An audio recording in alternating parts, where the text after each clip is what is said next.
Hai, hipnotis telah menjadi atraksi yang sering dipertontonkan untuk acara hiburan di televisi. Pada acara hipnotis tersebut, banyak subjek yang dihipnotis seolah-olah hilang ingatan dan tidak sadar akan apa yang baru saja mereka lakukan dan melupakan sesuatu yang telah diingatnya sekian lama.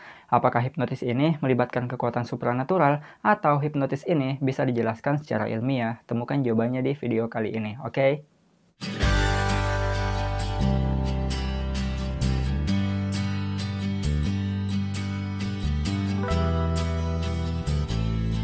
Dalam dunia medis, hipnotis juga digunakan untuk terapi penyembuhan berbagai kelainan atau penyakit.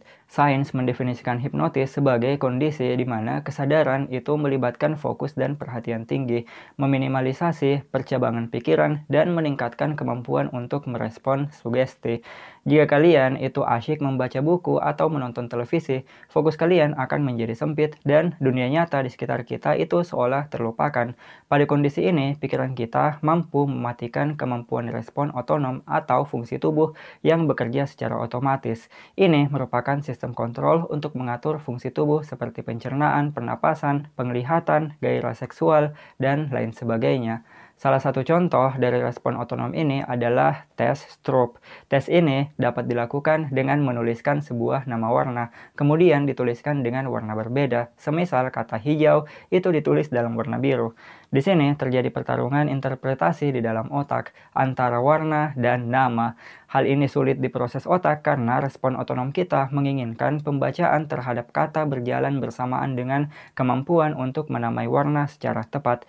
Jika kata tersebut ditulis dalam bahasa lain, semisalnya bahasa Belanda, kita tidak akan memiliki masalah dalam menamai warna tersebut karena kata tersebut itu tidak dikenali, kecuali kita mengerti bahasa Belanda. Para peneliti pernah memantau aktivitas otak para relawan dengan mesin magnetic resonance imaging atau MRI. Hasilnya ditemukan bahwa penurunan aktivitas di bagian otak bernama interior cingulate cortex ini adalah suatu area di otak yang terlibat dalam penyelesaian konflik dan kemampuan bersaing atau mengalahkan seseorang. Dan ditemukan pula penurunan aktivitas di korteks yang berperan penting dalam mengenali kata-kata dalam tulisan.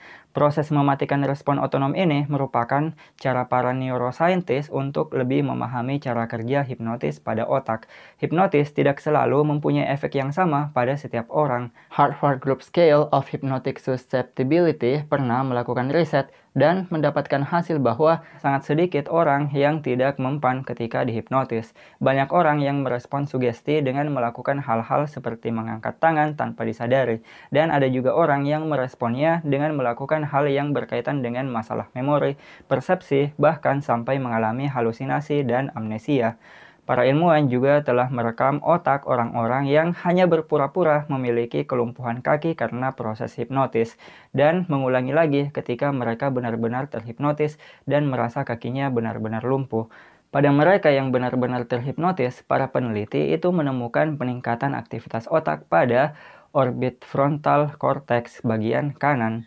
Orang yang benar-benar terhipnotis memiliki perbedaan kondisi syaraf dengan mereka yang hanya berpura-pura terhipnotis. Jadi akan tampak siapa yang terhipnotis dan siapa yang hanya berpura-pura. Kunci proses hipnotis yang sering terjadi dan kita lihat di televisi itu terletak pada dua hal, yakni social pressure dan sugesti. Sebagian besar orang itu memiliki rasa canggung saat berbicara dengan orang asing. Ketika orang asing itu mendekat dan berbicara dengan cepat dan penuh percaya diri, tanpa sadar pikiran kita itu akan melakukan banyak hal, di antaranya mencari motif orang tersebut, apa yang dia inginkan, dan di sisi lain biasanya kita itu berusaha menjaga sikap tetap baik kepada orang yang baru saja kita kenal. Tujuan dari hal ini adalah korban hipnotis itu merasa inferior dan bingung dalam waktu yang bersamaan, sehingga tidak punya waktu untuk berpikir sehat dan cenderung mengikuti perkataan orang yang menghipnotisnya.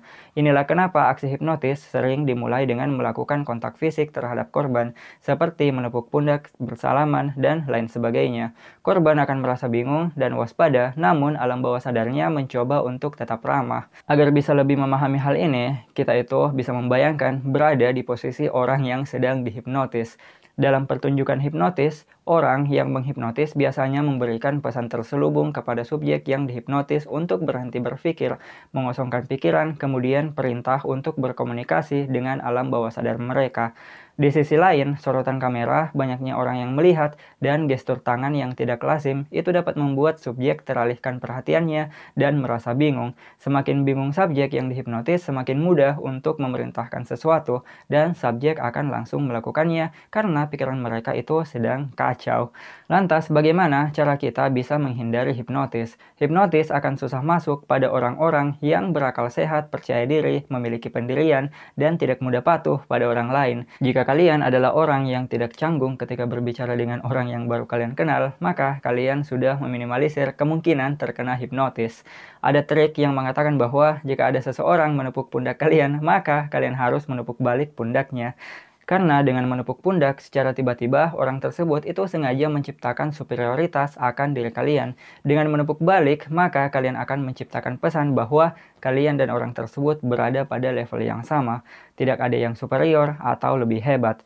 Jika hal ini terjadi, maka jangan biarkan orang tersebut mengatakan sesuatu yang bisa membuat kalian bingung. Ketika kalian ternyata bingung, jangan paksakan untuk memahami apa yang diucapkan, namun fokuskan pikiran kalian ke hal lain dan berpura-puralah tidak mendengar jelas apa yang dia katakan.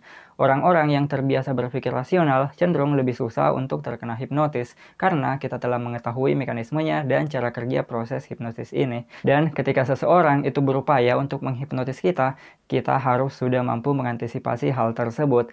Jadi, pada akhirnya hipnotis sama sekali tidak ada hubungannya dengan ilmu hitam ataupun kekuatan supranatural. Semua itu merupakan aplikasi dari pengetahuan ilmu psikologi dan bagaimana cara kerja pikiran manusia.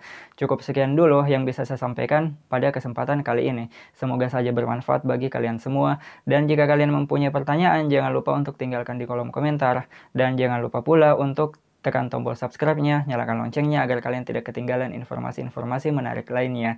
Dan ingat teman-teman, tetaplah belajar karena sains itu indah, menyenangkan, dan mudah dipahami. See you again next time. Bye-bye.